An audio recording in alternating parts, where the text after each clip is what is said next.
I want to bring in Republican Congressman from South Carolina, Jeff Duncan.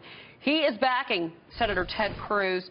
And, Congressman, I do want to get just your initial reaction. I know you've been following the story, of course, of Apple and then the FBI, the DOJ. Your reaction to Donald Trump just off the cuff saying, let's boycott Apple products in this country. My first reaction is, wow, presidential candidate saying that.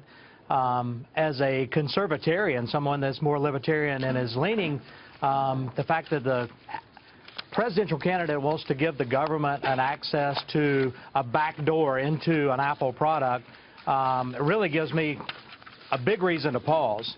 And so I think law enforcement ought to have every tool to investigate all the crimes. We've said that. I think Ted Cruz was very clear about that on at the town hall the other night. But when you take this in context with NSA spying and what we know about data mining by the government, it really gives conservatives and libertarians reason to raise their eyebrows and reason for pause with this candidate. You know, I have to tell you, I mean, Senator Cruz, and I do want to talk about Senator Cruz, I know that you're supporting.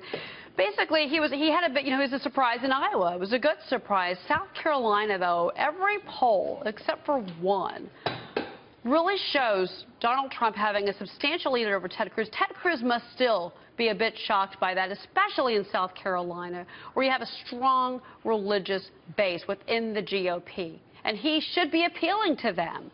And Donald Trump is bringing in that religious voter. What do you make of that?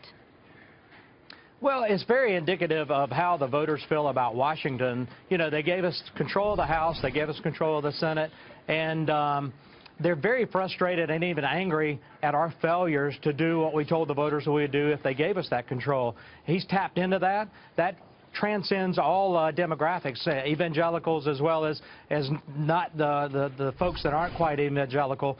But I believe you'll see something happen in South Carolina that happened in Iowa, and that the evangelical vote will break Cruz's way. We see the momentum. And then you have comments like we just saw Donald Trump make down at Pawleys Island.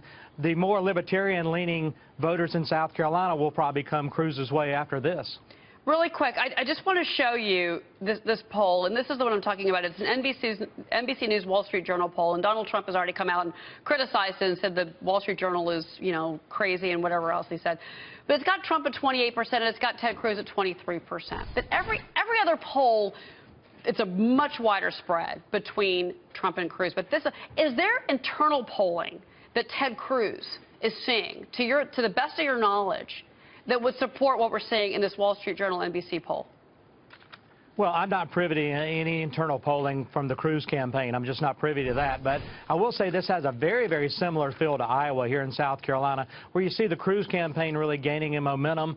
We saw the polls right before the Iowa caucuses that were very similar to what we're seeing today, and we saw how Iowa turned out. I think the feel here in South Carolina is very similar. I think you're going to see the evangelical vote swing to Ted Cruz. I think he's gaining momentum, and looking forward to tomorrow getting here and seeing Ted Cruz be nominated as the presidential preference here in South Carolina. Congressman Duncan, I wish I had more time. We have to cut it short. The President and the First Lady, of course, at the Supreme Court, breaking news that we had to cover. Congressman Jeff Duncan, thank you. Thank you. Appreciate it.